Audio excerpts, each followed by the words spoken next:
샬롬 할렐루야. 요한일서 2장 24에서 25절입니다. 너희는 처음부터 들은 것을 너희 안에 거하게 하라. 처음부터 들은 것이 너희 안에 거하며 너희가 아들과 아버지 안에 거하리라. 그가 우리에게 약속하신 것은 이것이니 곧 영원한 생명이니라. 아멘. 로마서 8장 5절에서 8절. 육신을 따르는 자는 육신의 일을, 영을 따르는 자는 영의 일을 생각하나니 육신의 생각은 사망이요 영의 생각은 생명과 평안이니라. 육신의 생각은 하나님과 원수가 되나니 이는 하나님의 법에 굴복하지 아니할 뿐 아니라 할 수도 없음이라.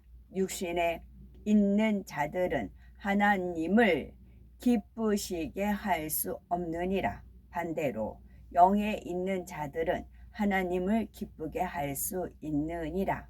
또 원수 마귀 사단 그런 표현을 쓰죠. 원수 마귀 사단. 육신의 생각은 원수 마귀 사단이 주기 때문에 그래요. 육신의 생각은 하나님과 원수된다서 원수 마귀 사단입니다.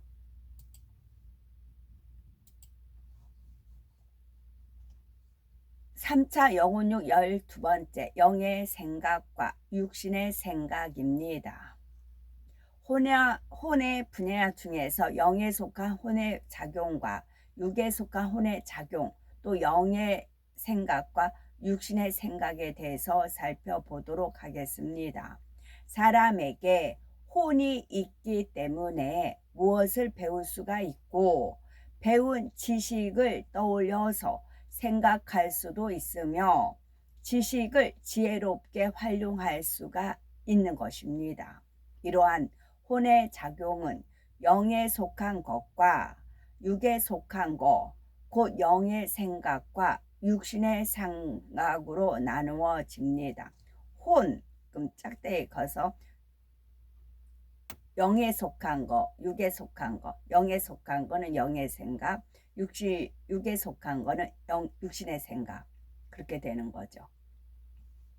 두 가지 생각은 혼의 작용이라는 점에서 공통점을 갖고 있지만 그 작용하는 과정은 서로가 다릅니다. 좀 더 구체적으로 살펴보면 영의 생각은 진리의 마음이 영에 속한 혼의 작용을 통해서 나오는 것입니다.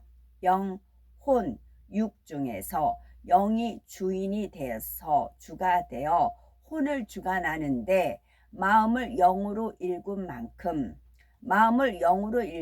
만큼이라는 것은 암기해서 되는 게 아니고 행함을 통해서 온전한 행함이 없는 믿음은 죽은 거라 했잖아요. 행함을 통해서 마음으로 영으로 읽은 만큼이에요. 읽은 만큼 그 진리로 마음을 채운 만큼 마음속에 진리가 혼을 주관하는 것입니다. 거품만 불 보고 있는 게 아니에요. 가령 애매히 자신을 욕하는 상대가 있다고 할 때 마음을 영으로 읽은 사람은 혼에 앞서서 진리의 마음이 먼저 반응을 합니다. 사랑, 용서, 화평 이런 마음이 작용하게 되고 그 마음이 혼을 주관하지요. 저 사람과 부딪히지 않고 그 마음을 평안케 하는 답을 해줘야겠다. 그의 오해를 풀어줘야겠다. 이렇게 혼의 작용을 진리로 하게 되는 것입니다. 또한 어떻게 하면 상대와 화평을 이룰 수 있을지 그 방법론까지도 성령께서 마음을 주관해서 알려줍니다. 내 유익을 구하면 이런 행함이 안 나와요. 내 자신을 위하고 내 유익을 구하면 이런 행함이 안 나와요. 상대 유익을 구해주면, 배려를 해주면 이런 행함이 나오는 겁니다. 내가 손해볼 것 같고 내가 유신이 깎이고 내 체면이 깎이고 그럼 이런 행함이 안 나와요. 내 자신을 완전히 하나님 은혜 가운데 비웠을 때, 하나님의 말씀에 순종하고자 했을 때, 내 의지를 꺾고 할 때 이런 행함이 나옵니다.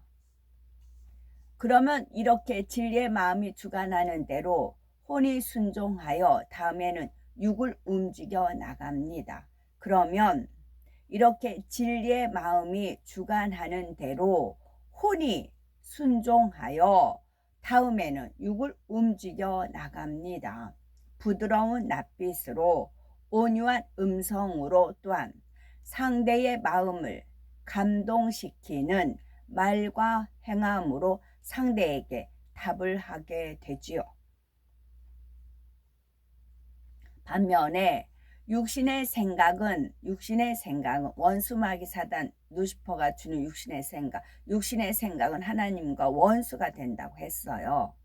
그럼 육신의 생각은 마음 안에 있는 비진리가, 진리가 아닌 비진리가 혼의 작용을 통해 나옵니다.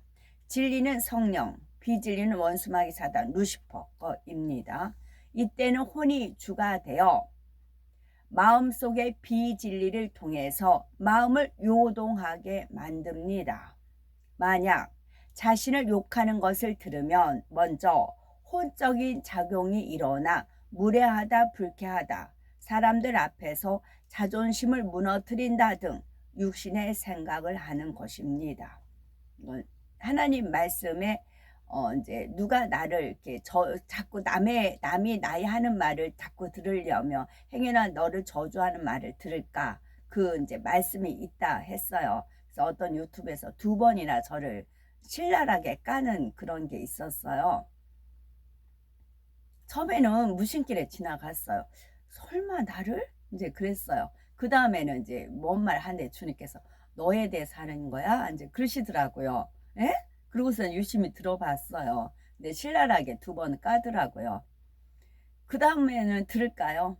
그 다음엔 나한테 또 뭐라고 할까? 그럴까요? 아니요. 과감히 안 들어요. 왜? 하나님 말씀에 있기 때문에. 행여 들었다가 저주하는 말 들으면 처음에는 얼떨결에 들은 거죠. 설마 날 가지고 그랬어요. 그 다음에는 신랄하게 까니까 딱 그 어떤 표현이 나오니까 주님께서 너 두고 하는 소리야? 그러시더라고요. 예? 그러면서 귀담아 들었죠. 정말 2번을 연거푸 까더라고요. 그리고 이제 그 다음에는 사람 호기심은 뭐예요? 빚을 또 날 뭐라고 할까? 또 나에 대해서 뭐라고 빗대서 이렇게 잘못되게 얘기할까? 그렇게 들을 수가 있잖아요. 호기심에 의해서. 그런데 아니요. 하나님 말씀에 행여나 저주한 말이 들을까? 저주하는 말 들어서 좋을 사람 없잖아요. 처음에는 얼떨결에 무심결에 들었지만 그래서 과감히 안 들어요. 왜? 하나님 말씀에 있기 때문에 그래요. 그것이 혼의 비진리 혼에 속한 얘기되면 행여나 나한테 어떤 말 또 할까 하고 듣겠죠. 그러나 진리에 속한 혼의 작용을 하면 하나님 말씀이 먼저예요. 그래서 과감히 안 듣습니다. 이럴 때 혼을 주관하는 것은 사단이고 사단이 악한 생각을 불어넣고 있는 것입니다. 그러면 이러한 혼의 작용을 따라 자기 안에 있는 비진리의 마음, 혈기, 감정, 미움, 자존심, 이것이 비진리라는 겁니다. 비진리가 혈기, 감정, 미움, 자존심, 이런 것이 요동한 자존심이 비진리라는 겁니다. 혈기, 감정, 미움, 자존심 이런 것들이 요동하여 속에서부터 부글부글 끓어오르고 상대와 부딪혀서 혼을 내줘야겠다라는 마음이 강하게 일어납니다. 그러면 육도 이 비진리의 마음에 순종하여 얼굴빛이 붉으락 푸르락 하게 됩니다. 거친 음성으로 욕을 하기도 하고 무엇을 던지거나 때리는 등 폭력을 쓰기도 하는 것이지요. 이렇게 사람의 육, 곧 몸은 껍질과 같아서 알맹이인 영과 혼이 주관하는 대로 움직입니다. 하나님과 원수가 되는 육신의 생각 살펴보면 원래는 영이 혼을 주관해야 하고 혼은 영에게 순종하여 육을 움직여야 합니다. 우린 이 상태로 돌아가야 된다고 했어요. 잃어버린 하나님의 형상으로 돌아가야 한다 했습니다. 그런데 대부분의 사람은 그렇지 않습니다. 주님을 영접하지 않은 사람의 영은 죽어 있어서 제9시를 하지 못하게 되었고 영이 주인 노릇을 못하니 혼이 주인이 되어서 육을 주관해 나갑니다. 주님을 영접해서 일단 영이 살아났다고 해도 마음을 열심히 진리로 채워 나가야 영이 점점 더 힘을 얻어 혼을 주관할 수가 있습니다. 영이 혼을 주관할 때는 어떤 것을 접한다 해도 진리의 생각이요 영의 생각을 하게 됩니다. 반면에 영이 제대로 기능을 하지 못할 때는 혼이 먼저 작동을 해서 마음속에 있는 비진리를 통해 육신의 생각을 하게 되지요. 물론 영이 죽은 세상 사람들이라 해도 때때로 양심이 남아있는 선을 쫓아서 진리에 속한 생각을 하는 경우도 있지만 대부분의 경우는 비진리를 통해 육신의 생각을 하게 되는 것입니다. 그런데 로마서 8장 7, 8절에 육신의 생각은 하나님과 원수가 되나니 이는 하나님 법에 굴복지 아니할 뿐 아니라 할 수도 없음이라. 육신에 있는 자들은 하나님을 기쁘시게 할 수 없느니라 했습니다. 우리는 하나님의 자녀들이고 하나님을 기쁘시게 할 때에 응답과 축복을 받을 수가 있습니다. 그런데 육신의 생각을 하면 하나님과 원수가 되고 하나님을 기쁘시게 할 수도 없다는 사실입니다. 혼을 주관하여 육신의 생각을 하게 하는 것은 사단이니 하나님을 대적하는 사단에게 순종하여 육신의 생각을 할 때는 하나님과 원수가 되는 생각을 하게 되는 것입니다. 그러니 육신의 생각을 가지고는 믿음을 가질 수도 없고 하나님의 역사를 체험할 수도 없습니다. 더구나 영으로 들어가기는 더욱 어렵지요. 또한 하나님과 원수가 되는 육신의 생각은 하나님의 말씀을 믿지 못하게 합니다. 두 번째는 하나님의 역사를 체험하지 못하게 하고 세 번째는 영적 성장에 장애가 되는 것이 육신의 생각입니다. 하나님의 말씀을 믿지 못하게 합니다. 성경은 영이신 하나님의 말씀이요 영의 세계의 법칙을 설명한 것입니다. 육의 세계에서 일반적인 지식과 이론, 틀 등으로는 이해할 수 없는 것이 대부분이지요. 동정녀가 예수님을 잉태했다. 예수님께서 물 위를 걸으셨다라는 말씀을 들으면 육신의 생각을 하는 사람은 즉시 자신의 이론을 동원합니다. 동정녀가 어떻게 잉태할 수 있는가 하거나 사람이 물 위를 어떻게 걷겠는가, 예수님께서 얕은 곳으로 걸어오셨겠지 하고 나름대로 이론을 동원하는 것입니다. 그러나 성령을 받고 영으로 듣게 되면 이런 영적인 말씀도 능히 이해가 되고 믿어집니다. 전능하신 하나님께서는 무엇이나 하실 수 있는 분이니 능히 이런 일이 일어날 수 있다라고 수긍하는 것이죠.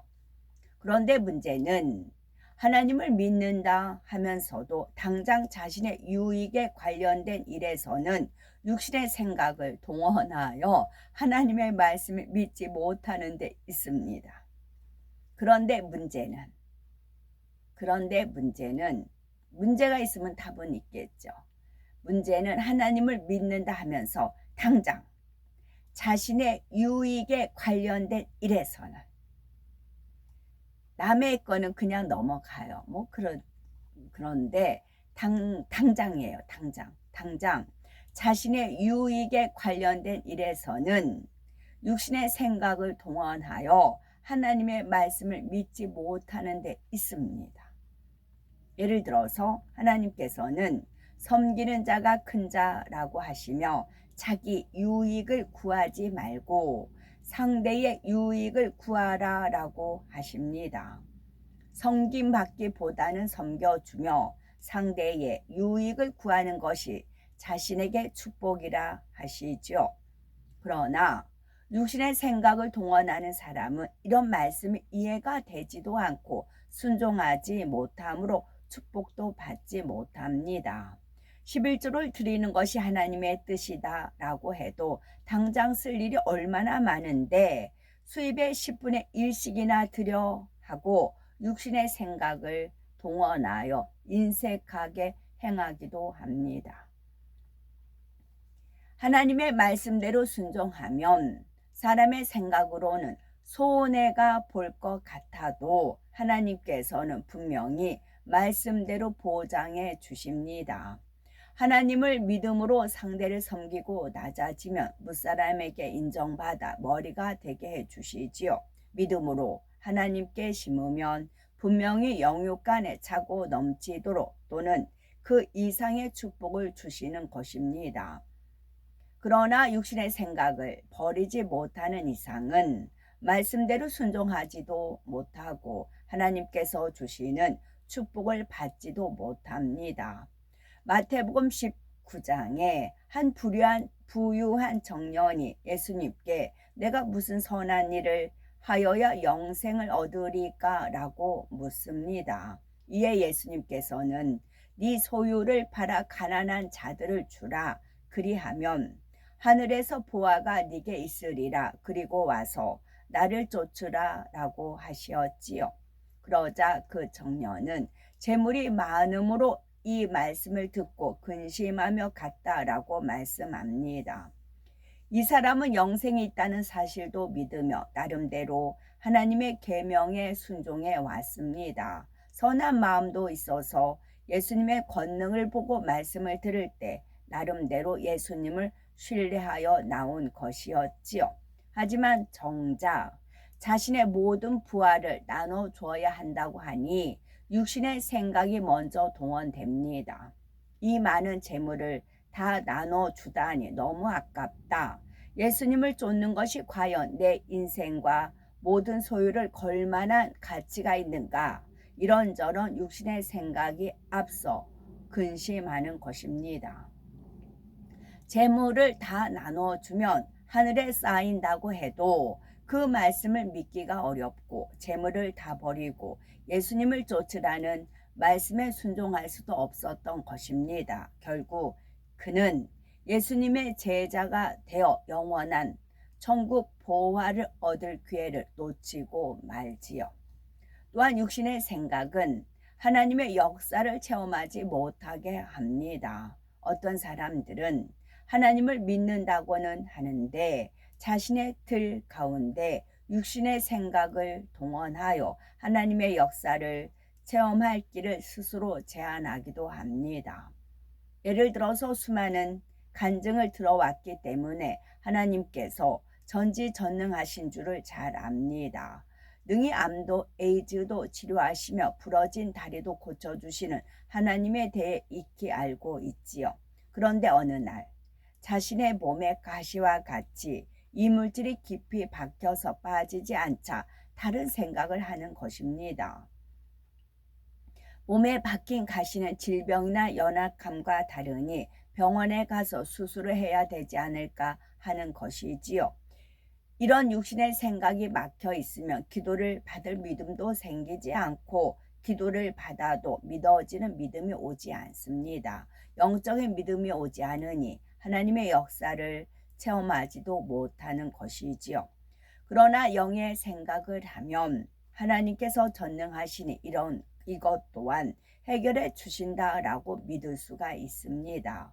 그렇게 전폭적으로 믿고 맡기기만 하면 하나님께서는 분명히 하나님 방법대로 역사해 주십니다. 또한 육신의 생각을 가지면 영적 성장에 장애가 됩니다.